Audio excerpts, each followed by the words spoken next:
Hello students, welcome to Gnanmanjari Vidyapeeth Online Education. I am Abhishek Goswami. I hope that you all are fine and safe at your home. So in the last lecture we have completed our unit number 2, and in the last lecture we have discussed about Russian Revolution and League of the Nations. So I hope you understood very well about this topic, and in the today's lecture we will start our unit number 8, and the unit name is Framing of Constitution and its Features. So by this video lecture we will start our unit number 8. So let's get start our unit number 8. Okay, so in this video lecture we will start our unit number 8, and our unit number 8 is related to social and political life. So by this video lecture we will start our social and political life portion, and our unit name is Framing of Constitution and its Features. So basically हम इस unit में constitution के बारे में पढ़ने वाले, like हमारा constitution किस तरीके से फॉर्म हुआ एंड हमारे कॉन्स्टिट्यूशन में कौन कौन से फीचर्स है, ये सभी के बारे में हम यूनिट नंबर 8 में पढ़ने वाले. सो first of all let's see the definition of constitution. So, constitution means any systematic collection of rules designed to govern a country's regime is known as constitution. So, constitution का meaning क्या है? Any systematic collection of rules and it designed to govern a country's regime. Constitution में rules लिखे जाते हैं, rules बनाए जाते हैं, और ये रूल्स किसके लिए काम आते हैं? Govern a country's regime, country को चलाने के लिए ये सभी रूल्स काफ़ी इम्पोर्टेंट होते हैं.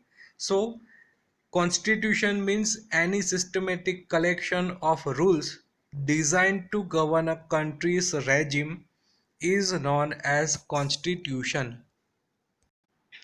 सो कॉन्स्टिट्यूशन का सिंपल सा मीनिंग ये है कि इट्स में कई सारे रूल्स लिखे गए एंड ये सभी रूल्स को हमें फॉलो करना है, स्ट्रिक्टली फॉलो करना है, एंड ये रूल्स हमारे कंट्री को किस तरीके से गवर्न करना है, किस तरीके से चलाना है, इसके लिए यूज होते हैं. So constitution means a systematic collection of rules design to govern a country's regime. Then let's say about importance of the constitution. So constitution is the basic and most important document.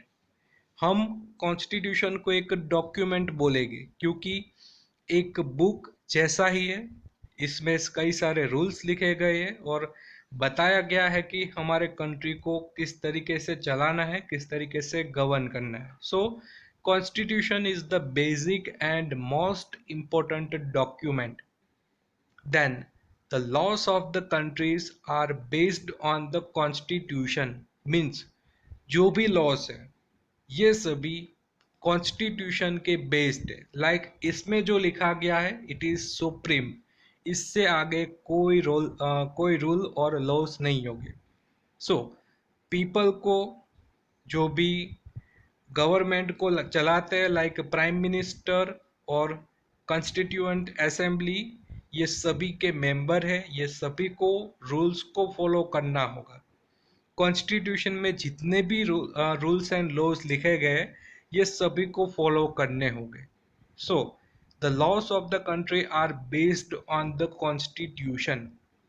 Then the country's constitution and constitutional laws should be subject to relevant provisions. So इसमें भी provisions काफ़ी ज़्यादा है, अलग अलग topic है constitution में और उसमें कॉन्स्टिट्यूशनल लॉज भी लिखे गए. So the country's constitution and the constitutional laws should be subjected to relevant provision. Relevant topic के मुताबिक यहाँ पर लॉस बनाए गए हैं. Then the constitution is superior to the all laws of the country. ये सबसे सुपीरियर है. लाइक कॉन्स्टिट्यूशन में जो भी कहा गया है ये हमें मानना होगा, it is superior. So the constitution is superior to all the laws of the country, then constitution involves periodically changing requirements of the people's aspirations, expectations, interest as well as the emotions which are high. So constitution में ऐसा नहीं है कि एक बार बन गया constitution फिर उसमें कोई चेंज नहीं होगा, ऐसा नहीं है। पीरियोडिकली टाइम टू टाइम इसमें चेंज आता रहता है। पीपल की एस्पिरेशन वांट्स होती है, पीपल की एक्सपेक्टेशन इंटरेस्ट होता है और इमोशन इसके साथ ये कॉन्स्टिट्यूशन चेंज होता रहता है। सो आपको ये भी याद रखना है कि एक बार कॉन्स्टिट्यूशन बन गया बाद उसमें हम चेंजेस भी ला सकते हैं, बट ये भी लॉज के मुताबिक होना चाहिए। इसमें भी कई सारे लॉज हो गए उसको बदलने के लिए। Then that's the reason constitution is known as a live and basic document. So इसीलिए लाइव मीन्स चलते रहना। ऐसा नहीं है कि एक बार बना दिया उसमें कोई चेंजेस नहीं, उसमें चेंजेस होते हैं, इसीलिए हम उसको लाइव डॉक्यूमेंट कहते हैं। मूव होता है, बदलता रहता है। And basic document it is based means इसमें कभी कई सारे लॉज है तो हम उसको कहेंगे basic document. It is superior to the all laws of the country, that's why the constitution is a live and basic document. So अब तक हमने क्या देखा कि कॉन्स्टिट्यूशन क्या है और इसका इम्पोर्टेंस क्या है। सो अब आपको समझ में आ गया होगा कि कॉन्स्टिट्यूशन एक बुक है, एक डॉक्यूमेंट है जिसमें सभी लॉज लिखे गए हैं और ये सभी लॉज को हमें फॉलो करना है। और हमारे जो गवर्नमेंट एम्प्लॉय है, गवर्नमेंट में जो बैठे हैं, ये सभी को लॉज के मुताबिक काम करना है। सो अब तक हमें ये पता चला कि the constitution is superior to the all laws of the country. Then let's move to process of framing the constitution.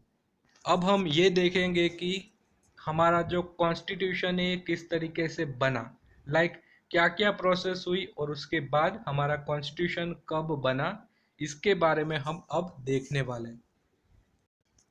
So first of all, before independence, the British government on 25th March 1946 handed the duty to the cabinet mission of three members to find solution to the questions of India's independence. So independence के पहले की बात है, जब भी British का rule चल रहा था और 25 मार्च 1946 को एक कमिटी बनाई गई जिसका नाम था कैबिनेट मिशन। ये कैबिनेट मिशन में 3 मेंबर थे और ये मिशन को एक काम सौंपा गया था, जो भी इंडिया की इंडिपेंडेंस के रिलेटेड जो भी क्वेश्चन है इस सभी का आपको सॉल्यूशन निकालना है। So British government on 25 March 1946 handed the duty to the cabinet mission of 3 members to find a solution to the questions of India's independence. Then on the basis of recommendation of cabinet mission, the constituent assembly was constituted and the structure of the constitution was decided. So cabinet mission ने कुछ recommend किया कि आप इस तरीके से constitution को बना सकते हैं। सो फर्स्ट ऑफ ऑल इसने ये कहा कि हम एक कॉन्स्टिट्यूएंट असेंबली बनाएंगे। देन इसमें कॉन्स्टिट्यूशन का स्ट्रक्चर डिसाइड होगा। ये असेंबली में सभी इंडियन पीपल होंगे और ये सभी डिसाइड करेंगे कि हमें कैसा कॉन्स्टिट्यूशन बनाना है। सो कैबिनेट मिशन का रोल यही है कि इसने ये डिसाइड किया, ये रिकमेंड किया कि कॉन्स्टिट्यूशन असेंबली का कॉन्स्टिट्यूएंट असेंबली होनी चाहिए और इसमें कॉन्स्टिट्यूशन का स्ट्रक्चर डिसाइड होगा। Then let's move to next point. Then Constituent Assembly comprised 385 members in which various members from different religion, caste, gender and people from the various geographical diversification, political representatives and experts. So constituent assembly की बात करें जिसमें 385 members थे और ये members different religion के थे, different caste के थे, डिफरेंट जेंडर मींस बात करें तो मेल एंड फीमेल फीमेल दोनों मेंबर थे, देन डिफरेंट पीपल थे और ये सभी different geographical diversification means different region से आते थे। कई कश्मीर से आते थे, कई गुजरात से आते थे, कई साउथ इंडिया से, कई नॉर्थ ईस्ट इंडिया, ये सभी जियोग्राफिकल डाइवर्सिफिकेशन से बिलोंग करते थे। एंड पॉलिटिकल पार्टी भी डिफरेंट थी, लाइक कांग्रेस के थे कई सारे अलग अलग डिफरेंट पॉलिटिकल पार्टीज उस टाइम पे थी, तो सभी की डिफरेंट पॉलिटिकल पार्टीज थी। सो मेंबर्स की बात करें तो मेंबर्स में Jawaharlal Nehru, Sardar Vallabh Bhai Patel, then Maulana Abdul Kalam Azad, Shyama Prasad Mukherjee, HP Modi, HV Kamath, Frank Anthony, Kanhaiyalal Munshi, Krishnaswami Ayyar, Baldev Singh and woman representatives Sarojini Naidu, Vijayalakshmi Pandit etcetera were in the constituent assembly. So आप सभी को ये सभी मेंबर्स याद रखने होंगे। लाइक एग्जाम में इस तरीके से क्वेश्चन आ सकता है कि इसमें से कौन सा मेंबर कॉन्स्टिट्यूएंट असेंबली में नहीं था। सो 3 मेंबर हो गए और फोर्थ कोई अदर नेम होगा, तो आप सभी को जितना भी हो सके ट्राई करना है कि ये नेम आपको याद रखने हैं। So once again I repeat, Jawaharlal Nehru, Sardar Vallabh Bhai Patel, Maulana Abdul Kalam Azad, Shyama Prasad Mukherjee, HP Modi, HV Kamath, Frank Anthony, Kanhaiyalal Munshi, Krishnaswami Ayyar, Baldev Singh and woman representative की बात करें तो सरोजिनी नायडू, विजया लक्ष्मी पंडित। देन आप सभी को एक क्वेश्चन यहाँ पर आएगा कि गांधी जी क्या कॉन्स्टिट्यूएंट असेंबली के पार्टिसिपेंट थे। सो यहाँ पर आंसर आएगा no, Gandhi ji is no part of constituent assembly. Gandhi ji ने मना कर दिया था कि मैं कॉन्स्टिट्यूएंट असेंबली में नहीं पार्टिसिपेट करूँगा। Then let's move further. So doctor Rajendra Prasad was the president of constituent assembly. Constituent assembly के प्रेसिडेंट कौन थे? राजेंद्र प्रसाद। तो आपको ये भी याद रखना है, you must remember this point, doctor Rajendra Prasad was the president of constituent assembly. Then a drafting committee was appointed to draft a constitution under the chairmanship of Bhim Rao Ambedkar। Drafting committee थी जिसके chairman कौन थे? Doctor Bhim Rao Ambedkar. Drafting committee means ये सभी decide करते हैं कि आज हम इस टॉपिक पे डिस्कशन करेंगे। ये सभी कॉन्स्टिट्यूशन को लिखने वाले थे कि किस तरीके से कौन से टॉपिक को कहाँ लिखना है, ये सभी कौन डिसाइड करते थे? ड्राफ्टिंग कमेटी के मेंबर। और इसके चेयरमैन कौन थे? Bhimrao Ambedkar.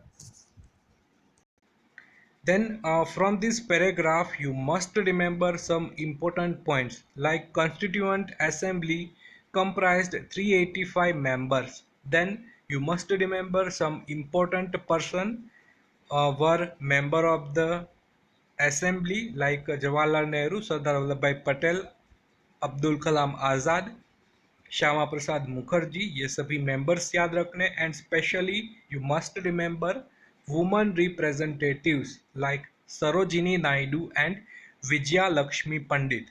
Then you must remember the Rajendra Prasad was the president of constituent assembly। Doctor Rajendra Prasad constituent assembly के प्रेसिडेंट थे। एंड ड्राफ्टिंग कमेटी के चेयरमैन कौन थे? The chairman of the drafting committee was Bhim Rao Ambedkar. सो ये सभी पॉइंट्स आपको याद रखने होंगे।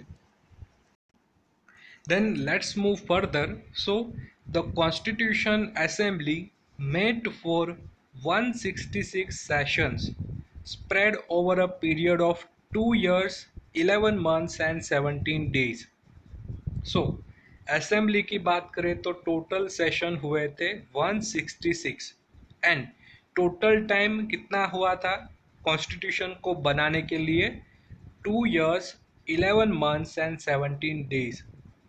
Then member of the assembly has discussed threadbare each and every detail of its provisions, keeping in concern the matters of constitution of different countries. इसका meaning ये है कि जो असेंबली के मेंबर थे जिसने काफ़ी डिटेल में डिस्कशन किया था। यहाँ पर थ्रेडबेयर का मीनिंग क्या है? In detail discussion.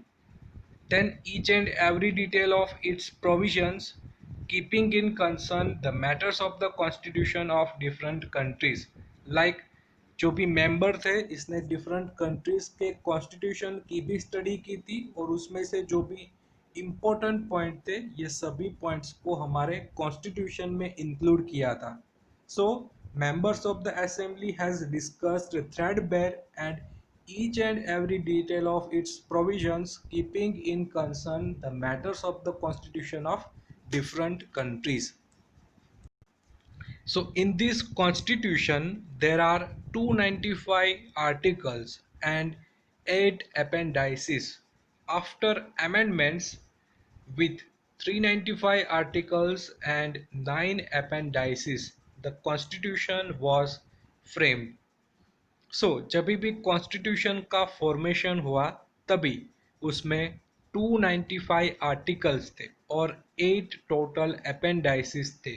बट धीरे धीरे उसमें चेंज आया, अमेंडमेंट्स हुए और अभी करंट सिचुएशन की बात करें तो more than 400 articles are there in the constitution and 9 appendices in the constitution. ये दोनों आपको फिगर याद रखनी है. जब भी फॉर्मेशन हुआ तभी 295 आर्टिकल्स थे और 8 appendices थे. बट करंट सिचुएशन की बात करें and according to our text book आपको याद रखना है 395 articles and 9 appendices. Then on 26th November 1949 the constitution was unanimously passed in the constituent assembly.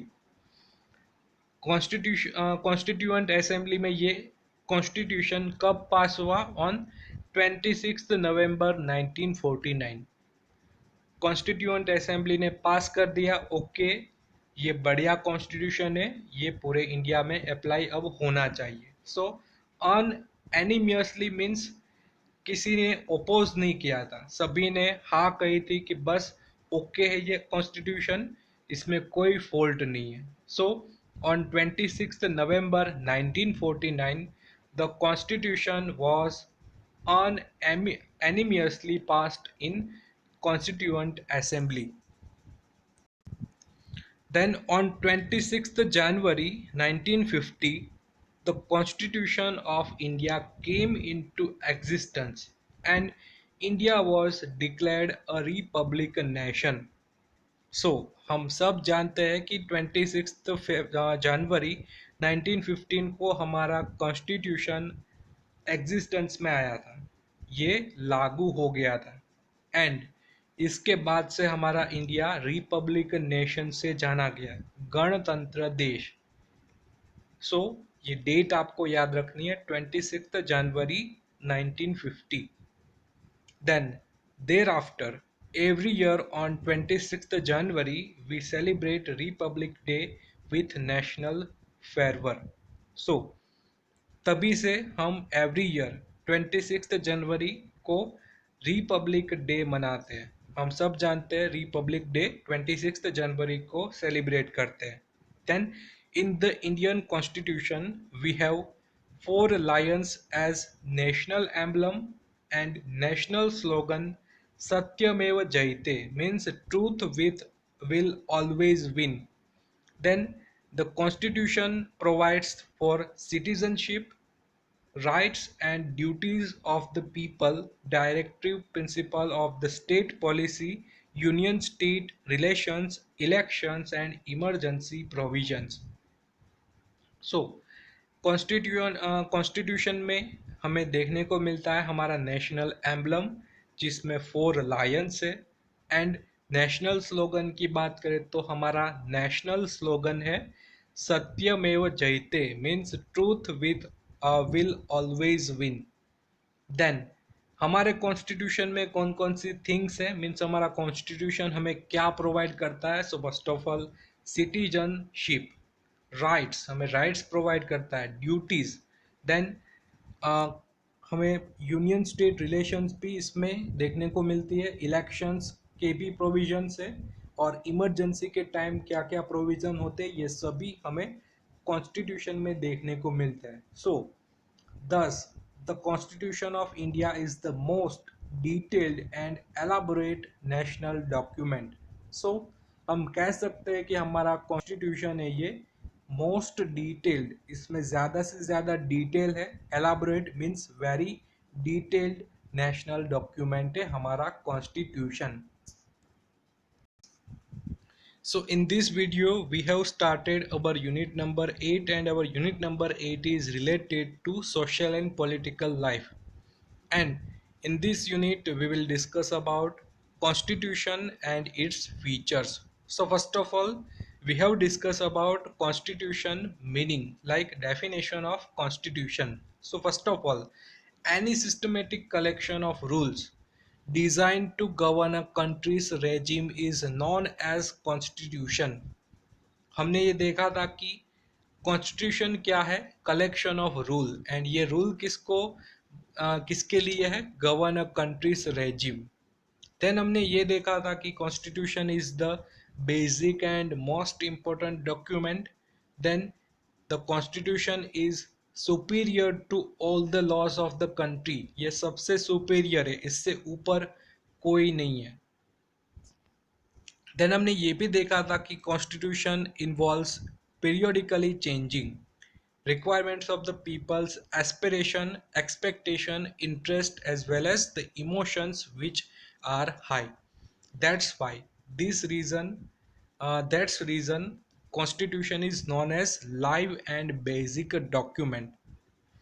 Then हमने ये भी देखा था process of framing the constitution. So first of all cabinet mission के बारे में याद रखना है कि कैबिनेट मिशन 25 मार्च 1946 को कैबिनेट मिशन बनाया गया था, और उसमें 3 मेंबर थे।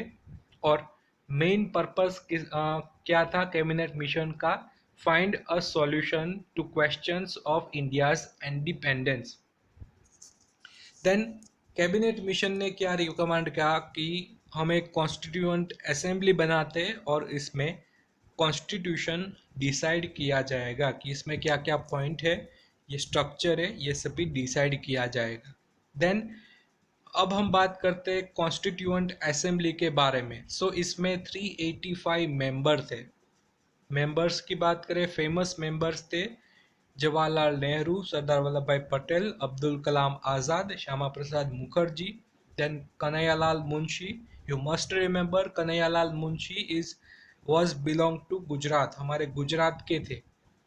देन फीमेल रिप्रेजेंटेटिव्स की बात करें तो सरोजिनी नायडू एंड विजया लक्ष्मी पंडित। देन आपको ये याद रखना है कि वो was the president of constituent assembly, Rajendra Prasad was the president of constituent assembly, and who was the chairman of drafting committee. So right answer is Bhimrao Ambedkar is the chairman of drafting committee. Then how many sessions were took place in the Constituent Assembly? So 166 sessions इसमें हमें देखने को मिलता है। Then period कितना था, 2 years 11 months and 17 days। Then हमारे constitution का जब भी फॉर्मेशन हो रहा था, काफ़ी डीप डिस्कशन थी, काफ़ी डिटेल डिस्कशन हुई थी, एंड डिफरेंट कंट्रीज में से भी कई सारे पॉइंट्स को इंक्लूड किया था इन आवर कॉन्स्टिट्यूशन। देन जब भी कॉन्स्टिट्यूशन का फॉर्मेशन हुआ था तभी 295 आर्टिकल्स थे और टोटल 8 अपेंडिक्स थे। बट करंट सिचुएशन की बात करें 2020, अभी के टाइम की बात करें तो टोटल मोर देन 400 आर्टिकल्स देखने को मिलते हैं, एंड टोटल 9 अपेंडिक्स हमें देखने को मिलते हैं। देन काफ़ी important point, on 26 November 1949 the constitution was unanimously passed in the constituent assembly. ये डेट आपको याद रखनी है कि कॉन्स्टिट्यूएंट असेंबली ने कब हमारे कॉन्स्टिट्यूशन को पास किया था, on 26 November 1949। Then on 26 January 1950 Constitution of India came into existence and India was declared a republic nation. So 26 जनवरी 1915 को हमारा कॉन्स्टिट्यूशन है ये लागू हुआ था, अप्लाई हो गया था, एंड इसके बाद से हमारा इंडिया एक रिपब्लिक नेशन के नाम से जाना गया। एंड इसी के कारण हम every year on 26 January we celebrate republic day with national fervour. Then national emblem की बात करें तो we have 4 lions as a national emblem and national slogan is Satyameva Jayate, truth will always win. Then last point की हमारे constitution में कौन कौन से पॉइंट है। So first of all constitution provide for citizenship, rights and duties. Then इसमें union and state की relation बताई गई है, इलेक्शन का बारे में की पॉइंट है, और इमरजेंसी बारे में भी पॉइंट्स हमारे कॉन्स्टिट्यूशन में देखने को मिलते हैं। सो लास्ट पॉइंट, दस the constitution of India is most detailed and elaborate national document. So this is about our first lecture of the unit number 8. I hope you understood very well about all the points, all the topics, and if you have any doubts regarding this topic, you can ask me anytime. So now this is end of the video. In the next video we will discuss about preamble. तब तक के लिए stay home, stay safe. Thank you.